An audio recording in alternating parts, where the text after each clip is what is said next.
as soon as I took that first test and I went in and I killed it. Like, I got my first time ever taking the test for somebody else, I got a perfect score in the math section.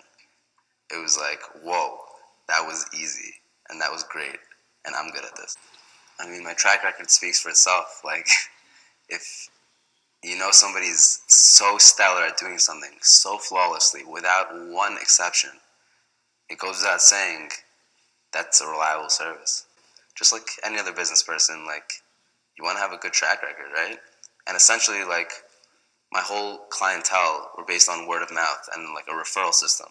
So as soon as I saved one kid's life, Saving his life? saving his What life. do you mean by saving his life? I mean a kid who has a horrible grade point average, who no matter how much he studies is gonna totally bomb this test.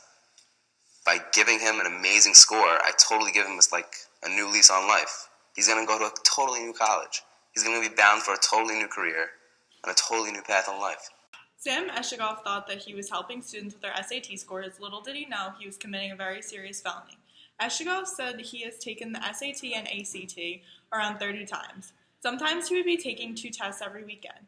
Eshigov claims that taking the SAT for someone else was easy. All he had to do was make a fake ID with the student's info and his picture. The police were notified of this because teachers started getting suspicious when children with straight Fs were getting almost perfect scores, and the police charged him with fraud.